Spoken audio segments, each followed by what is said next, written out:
హే youth ఎలా ఉన్నారు? అందరూ బాగున్నారని చెప్పేసి అనుకుంటున్నాను.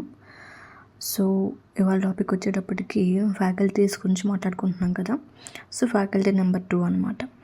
ఎవరైతే మీ ఈ 4 ఇయర్స్లో కానీ మీరు ఏ కోర్స్ జాయిన్ అయినప్పటికి కూడా ఇంటర్మీడియట్ అయిపోయిన తర్వాత మీ లైఫ్లో ఎవరైతే మిమ్మల్ని మంచిగా గైడ్ చేస్తారో ఆ ఫ్యాకల్టీని మాత్రం అసలు వదులుకోవద్దు. ఫర్ ఎగ్జాంపుల్ రీసెంట్గా ఒక ఇన్సిడెంట్ నేను విన్నాను అనమాట. అయితే వాళ్ళు హ్యాకథాన్కి సెలెక్ట్ అయ్యారు. హ్యాకథాన్కి వాళ్ళకి ఒక ఐడియా ఉందన్నమాట. ఐడియా అయిపోయింది, కోడింగ్ అయిపోయింది, అంతా అయిపోయిన తర్వాత వాళ్ళు హెచ్ఓడి దగ్గరికి వెళ్తే హెచ్ఓడి అన్నారు మిడ్ ఎగ్జామ్స్ కదా మేము ఎలా చేయమని చెప్పేసి అన్నారు అనమాట.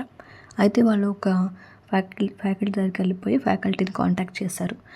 ఆయన అన్నారు సరే లీవ్ పెట్టేసేసుకుని పేరెంట్స్ అయితే ఫోన్ చేయించి వెళ్ళిపోవటమే, బయటికి వెళ్ళిపోయి ప్రజెంట్ చేసి వచ్చేసేయండి అని చెప్పారు అనమాట. సో ఆయన చెప్పిన మాటను పట్టుకుని వాళ్ళు పేరెంట్స్ అయితే కాల్ చేయించారు. ఎందుకంటే 3 అబ్బాయిలు 1 అమ్మాయి వెళ్తున్నారనమాట. సో పేరెంట్స్ అయితే కాల్ చేయించి పర్మిషన్ తీసుకుని వాళ్ళు వెళ్ళారనమాట. వెళ్ళి ఢిల్లీకి వెళ్ళి అక్కడ వాళ్ళు హ్యాకథాన్ ప్రజెంట్ చేసి ఫస్ట్ ప్రైజ్ కొట్టుకుని వచ్చారనమాట కాలేజ్కి. సో అలాంటి ఫ్యాకల్టీ ఎవరైతే మిమ్మల్ని ఎంకరేజ్ చేస్తే మిమ్మల్ని మంచి గైడెన్స్ ఇచ్చే ఫ్యాకల్టీని చాలా రేర్గా ఉంటారనమాట. అలాంటి వాళ్ళని ఎప్పుడు కూడా వదులుకోవద్దు. ఓకేనా? వీళ్ళు టైప్ 2 ఫ్యాకల్టీ అనమాట. సో ఇలా నేను ఫ్యాకల్టీస్ గురించి చెప్తూ ఉంటాను, మీరు చెక్ చేసుకుంటూ ఉండండి.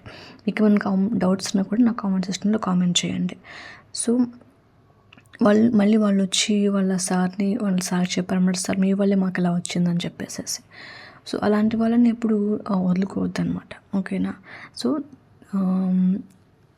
ఇది అనమాట వాళ్ళ గురించి.